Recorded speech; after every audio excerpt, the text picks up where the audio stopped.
So hello friends and welcome to SB codes. My name is Swastik Banerjee और आज का video हम बनाने वाले हैं डबल डायमेंशनल एरे के ऊपर। इंट्रोडक्शन वीडियो होने वाला है। जब भी मैंने एरे की बात करी है मैंने कहा है एरे दो तरीके का होता है। एक है SD array, that is single dimensional array, जिसके ऊपर मैंने आई थिंक एक वीडियो बनाया था। वो आई थिंक बंगाली में है।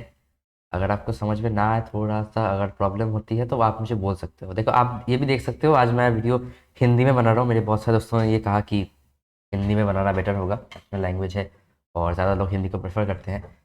और आप देख सकते हैं कि मेरी हिंदी में थोड़ा सा बंगाली एसेंट भी मिक्स है, तो थोड़ा सा आप एडजस्ट कर लेना। थोड़ा बंगाली वाला लुक है, बट ऐसा नहीं है मैं हिंदी बोल नहीं सकता, समझ नहीं सकता। मैं समझ नहीं सकता हूँ, बोल भी सकता हूँ, लेकिन थोड़ा सा वो बंगाली वाला एसेंट आ जाता है। तो ये जो है, ये वाला इस तरीके का दिखने वाला, ऐसा स्ट्रेट, मतलब सिर्फ एक ही। अगर आपने मैथ्स थोड़ा बहुत आपको पता है तो ये दो तरीके के एक्सेस होते हैं। ये है वाई एक्सिस और ये है एक्स एक्सिस।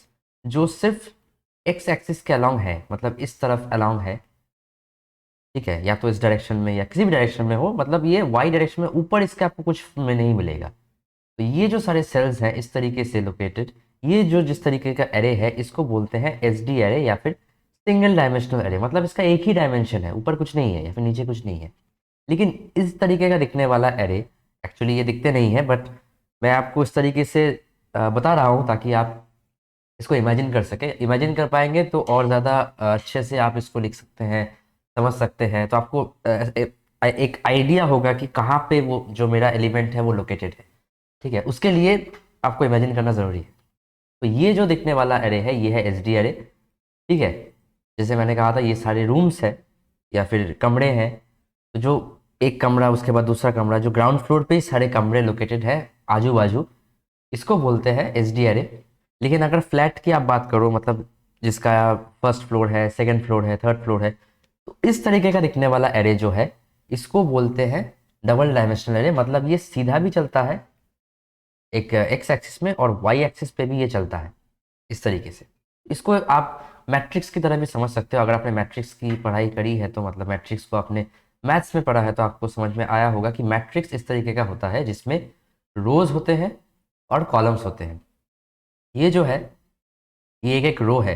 ये जीरोथ रो है, जीरो से शुरू होता है हर एक चीज़ जावा में। तो ये जीरो पोजीशन का रो है, मतलब इस रो का जो इंडेक्स है वो जीरो होगा। और ये जो ये फर्स्ट रो है, ऊपर से चालू होता है इस तरीके से। ठीक है, ये जीरो पोजीशन है, मतलब जीरो वाला रो है। और ये सॉरी, और ये जो है ये फर्स्ट वाला रो है। ठीक है, और ये वाला जो है कॉलम है, ये जीरो वाला कॉलम है, ये फर्स्ट वाला कॉलम है, ये सेकंड कॉलम है और ये थर्ड कॉलम है।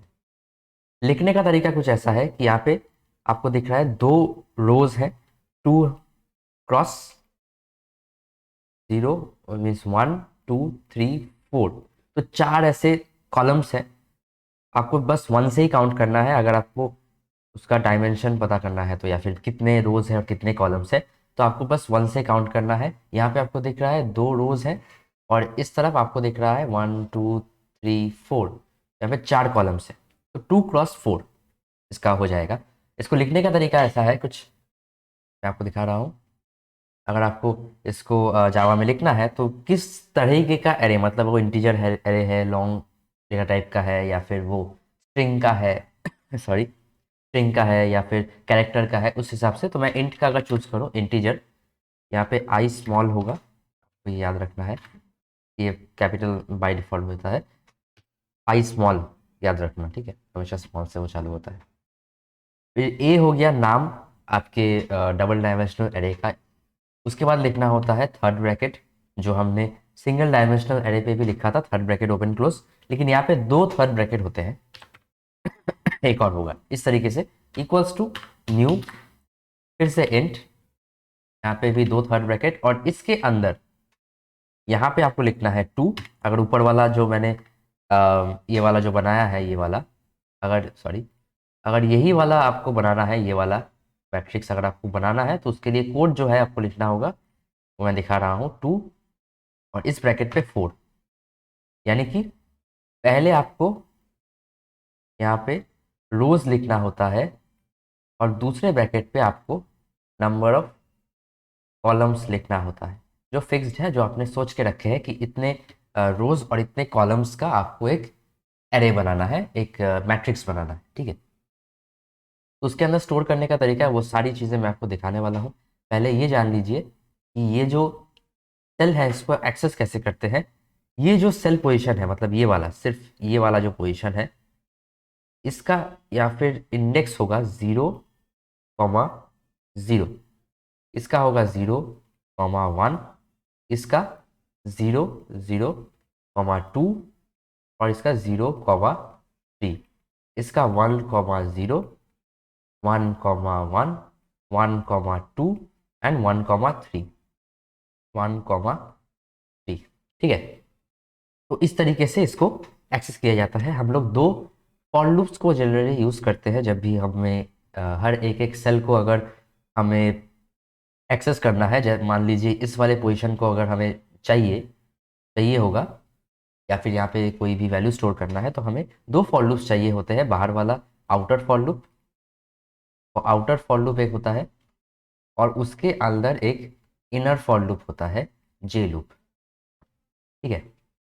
आई जे, तो आउटर फॉर लूप हमेशा डिनोट करता है रोज को, और इनर फॉर लूप हमेशा डिनोट करता है कॉलम्स को। ये आपको याद रखना है। आउटर फॉर लूप हमेशा रोज के लिए है, क्योंकि अगर ये आई वाला लूप है और ये जे वाला लूप है, तो हम लोग थर्ड ब्रैकेट जैसे ओपन क्लोज मैंने बताया था, यहाँ पे ये वाला, यहाँ पे पोजीशन को हम लिखते हैं आई और इस वाले को जे। तो आई हमेशा डिनोट करता है रोज को और जे कॉलम्स को। इसका मतलब क्या, अगर आई 0 से लेके अगर मान लीजिए 5 तक रन करता है, और जे भी 0 से लेके 5 तक रन करता है, इसका मतलब 5 by 5 का एक मैट्रिक्स है जिसका नंबर ऑफ कॉलम्स 5 है और नंबर ऑफ रोज भी 5 है। तो पहली बार में जो आई का वैल्यू होगा वो 0 होगा, जे का वैल्यू भी 0 होगा, तो 0,0 हो जाए, मतलब 0,0 हो जाएगा। फिर नेक्स्ट टाइम जे का वैल्यू इंक्रीज करेगा 1, तो आई 0 रहेगा और जे 1 हो जाएगा, तो फिर से 0। तो पहले 0,0, फिर 0,1, फिर 0,2, ऐसे जे लूप जहाँ तक 5 तक मान लो रन करेगा तो 5 तक आएगा। 0 फुल रो, मतलब उसी रो पे वो रहेगा, वो सेम रो पे है और वो कॉलम चेंज कर रहा है। उसके बाद आई वाला वैल्यू जो है वो इंक्रीज करेगा, तो वो नेक्स्ट रो पे आएगा, उसके बाद सारे कॉलम्स को भर देगा। इस तरीके से वो रन करता है, ठीक है। क्योंकि वो इस तरीके से है, तो पहले फर्स्ट 0 वाला रो तो सारे कॉलम्स को कवर कर लेगा, उसके बाद नेक्स्ट रो पे आएगा, फिर सारे कॉलम्स को कवर कर लेगा, फिर थर्ड रो पे आएगा, फिर सारे कॉलम्स को कवर, इस तरीके से वो आगे बढ़ता है, ठीक है। मतलब इस फैशन में, इस तरीके से, इस लाइन में, फिर नीचे आए, फिर इस लाइन में, फिर नीचे आए, फिर इस लाइन में, इस तरीके से जो है वो पूरे मैट्रिक्स को, फुल जो अगर मैट्रिक्स है, फुल मैट्रिक्स को वो इसी तरीके से भरता है। पहले ये सारे फिलअप हो जाएंगे, फिर वो नीचे आएगा, फिर ये सारे फिलअप हो जाएंगे, इस तरीके से नीचे बाय नीचे पूरा वो चलता रहता है, ठीक है। तो आई थिंक ये बेसिक पूरा कॉन्सेप्ट था डबल डायमेंशनल एरे का, कि डबल डायमेंशनल एरे होता कैसा है, और अगर आपको उसको इमेजिन करना है तो कैसे कर सकते हो, लिखना है तो कैसे लिखना है, इस तरीके से लिखना होता है। और हम लोग नेक्स्ट वीडियोस में ये देखने वाले हैं कि कैसे हम लोग एक मैट्रिक्स को बना सकते हैं। उसमें हम लोग वेरिएबल्स, सॉरी, उसमें हम लोग जो इनपुट है वो ले सकते हैं, कोई नंबर्स ले सकते हैं, पूरे मैट्रिक्स को भर सकते हैं, उन सारे एलिमेंट्स का जो सम है वो निकाल सकते हैं, उनका जो डायगोनल है, यानी कि अगर ऐसा कोई मैट्रिक्स है, ऐसा कोई अगर मैट्रिक्स है तो उसका एक डायगोनल होगा, इस तरीके का कोई डायगोनल होगा, ठीक है। ये अगर आपको एक स्क्वायर मैट्रिक्स होता है तो उसमें नज़र आता है हमें, कोई स्क्वायर अगर मैट्रिक्स होता है, मतलब ऐसा कोई मैट्रिक्स है, और यहाँ पे 2, और यहाँ पे अगर, तो यानी 3 by 3 मैट्रिक्स है, यानी कि 3 कॉलम है और 3 रोज है। तो यहाँ पे आपको दिख रहा होगा ये जो है ये डायगोनल एलिमेंट्स है, एक है लेफ्ट डायगोनल, एक है राइट डायगोनल। तो ये डायगोनल्स का सम कैसे निकालना है, ठीक है सॉरी, एक लेफ्ट डायगोनल उसका सम, एक राइट डायगोनल उसका सम, ये सारे सम्स कैसे, मतलब इन सबको ऐड कैसे करते हैं, फिर दो अगर मैट्रिक्स है उन दोनों को ऐड कैसे करते हैं, उन दोनों को सब्सट्रैक्ट कैसे करते हैं, मल्टीप्लाई कैसे करते हैं, फिर मिरर मैट्रिक्स है, ट्रांसपोज ऑफ मैट्रिक्स है। तो बहुत सारी चीज़ें हैं, टॉपिक्स हैं जो हम आने वाले वीडियोस में कवर करने वाले हैं, और कुछ नए चीज़ें भी हम आई थिंक एक्सप्लोर करने वाले हैं कि कैसे उन नए प्रोग्राम्स को किया जाता है। तो वो सारे क्वेश्चंस भी मैं यहाँ पे दिखाऊंगा, और उनको हम करेंगे साथ में, ठीक है। कभी कभी हो सकता है कंपाइल करे, कभी कभी ना करे, तो कोशिश करेंगे करने की, ट्राई करेंगे तो मज़ा आएगा, कुछ नया कुछ करेंगे। तो ये बेसिकली एक ऐसा वीडियो था जो इंट्रोडक्टरी वीडियो था डबल डायमेंशनल एरे का। अब से मैं हमेशा से पहले सिंगल डायमेंशनल बोलता हुआ आया हूँ, S D array, S D array, S D array हर जगह आपने लिखा हुआ देखा है। बट ये वाला जो है, ये है डबल डायमेंशनल में हम एंटर कर रहे हैं। दो डायमेंशन जहाँ पे काम करता है, दो डायमेंशन है, यानी कि ऊपर भी है नीचे भी है और बहुत सारे हो सकते हैं। ये तो मैंने एक एग्जांपल दिया है, बहुत बड़ा मैट्रिक्स भी हो सकता है, ठीक है। तो जहाँ पे हम इस तरीके से एलिमेंट्स को एक्सेस करते हैं, जो वो सीधा फैशन में नहीं है, स्ट्रेट लाइन में नहीं है, ऊपर भी है और नीचे भी हो सकता, मतलब स्ट्रेट लाइन में भी हो सकता है, हॉरिजॉन्टली भी, मतलब इस हॉरिजॉन्टल लाइन में भी हो सकता है, वर्टिकल लाइन में भी हो सकता है मैट्रिक्स, ठीक है। थ्री डायमेंशनल नहीं होता है, डबल डायमेंशनल तक ही होता है, ठीक है। एक है सिंगल डायमेंशन, एक है डबल डायमेंशन।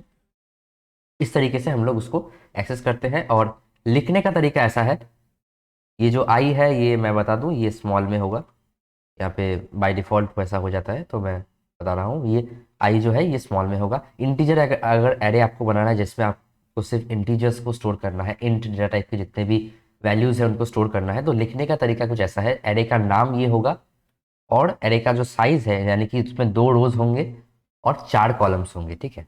रोज़ को पहले लिखा जाता है, उसके बाद कॉलम्स को लिखा जाता है।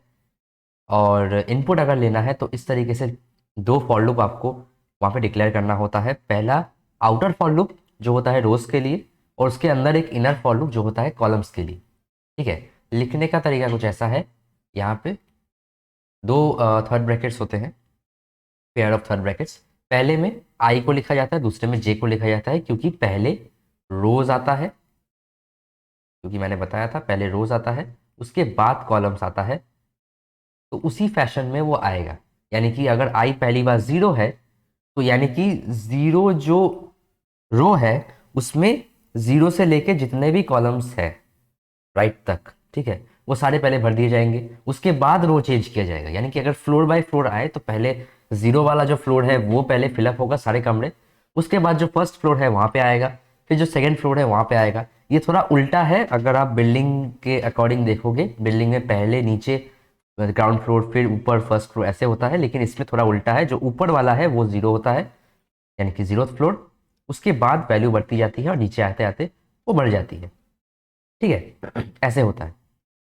और कॉलम में भी वैसे ही, लेफ्ट से जीरो, जीरो से शुरू होता है और राइट में जितना भी आपने डिक्लेयर किया है उसका मतलब एक कम होता है, क्योंकि अगर मैंने यहाँ पे फोर लिखा है, यहाँ पे अगर मैंने टू लिखा है रोज, तो यहाँ पे जीरो और वन काउंट होगा, यानी कि जीरो एक रो होगा, फर्स्ट एक रो होगा, सेकंड का कोई यहाँ पे नहीं है, ठीक है। बट लेंथ यहाँ पे टू है, इन दोनों को लेंथ बोलते हैं, ठीक है। इसका कोई इस तरीके से इंडिविजुअल लेंथ निकालने का कोई तरीका नहीं है।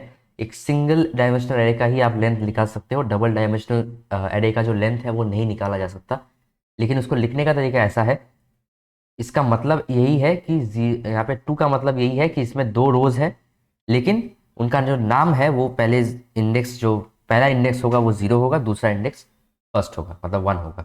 यहाँ पे भी वैसे ही पहले जीरो से शुरू होता है, इसलिए जीरो टू थ्री, ठीक है। ये वाला जो है ये मैं बता दूं, जीरो से वन तक, और ये जो नंबर ऑफ कॉलम्स है ये जीरो से थ्री तक, ठीक है। काफ़ी मेसी हो गया ये, लेकिन आई होप आपको समझ में आया होगा कि इसी तरीके से एक डबल डायमेंशनल एरे काम करता है। ये बिल्कुल मैट्रिक्स की जैसा है। आई थिंक आपके अगर क्लास टेंथ में मैट्रिक्स था, या टेंथ आई थिंक, या फिर नाइन्थ में मैट्रिक्स था, नाइन टेंथ में होता है कभी कभी, या फिर नाइन्थ में तो था ही, होना चाहिए था, मेरे टाइम पे तो था। तो वहाँ पे मैट्रिक्स का एक कॉन्सेप्ट था जहाँ पे इसी तरीके से चीज़ों को किया जाता था। बिल्कुल ऐसा ही एक इसको, आई थिंक ये डबल डायमेंशनल एरे है, इसको एक मैट्रिक्स एरे या फिर मैट्रिक्स भी कहा जाता है, क्योंकि मैथ्स में इसको, इसी चीज़ को मैट्रिक्स कहा जाता है। तो इसी तरीके से इसको मैट्रिक्स भी कहा जाता है। मैट्रिक्स के बहुत सारे प्रोग्राम्स भी हम देखेंगे, करने वाले हैं। वो जो डायगोनल्स है मैंने आपको बताया, सम ऑफ डायगोनल्स, फिर दोनों दो मैट्रिक्स को मल्टीप्लाई करना, ट्रांसपोज निकालना, मिरर मैट्रिक्स एक प्रोग्राम भी है, और बहुत सारे मैट्रिक्स रिलेटेड प्रोग्राम हम आने वाले जो हमारे वीडियोस है उसमें करने वाले हैं। तो अगर इस वीडियो से आपको कुछ सीखने को मिला है, कुछ भी जानने को मिला है, तो प्लीज़ सब्सक्राइब द चैनल। और अब बताना कमेंट में क्या अच्छा लगा, या फिर क्या बुरा लगा वो भी बोल सकते हो, या क्या चाहिए वो भी बोल सकते हो। तो आई थिंक हेल्दी क्रिटिसिज्म आप कर सकते हो, कोई प्रॉब्लम नहीं है, मुझे मज़ा आएगा। और कुछ अगर सीखने को अगर आपको मिला है तो प्लीज़ बताना। और अगर आप कुछ सिखाना चाहते हो तो प्लीज़ बताना कि ये अगर बता दो तो अच्छा होता है, या फिर ऐसे ही कुछ करोगे तो अच्छा होता है। तो कुछ भी अगर आपका आइडिया है दिमाग में, कुछ भी अगर आता है तो प्लीज़ आप कमेंट्स में ज़रूर लिखना। और इससे आपका तो कोई नुकसान है नहीं, लेकिन मुझे बहुत मोटिवेशन मिलती है, मुझे बहुत अच्छा लगता है। और आप ही सोच के देखो, आप कोई कुछ बैठ के कुछ वीडियो बना रहे हो या फिर कुछ भी कर रहे हो और कोई आपको अप्रिशिएट करता है या कोई आपको कुछ बोल देता है या कोई भी इमोजी ही दे देता है, तो उसमें एक बहुत बड़ी मोटिवेशन मिलती है। ठीक है, तो please subscribe the channel and thank you. Stay safe, stay healthy, till then stay safe, bye bye.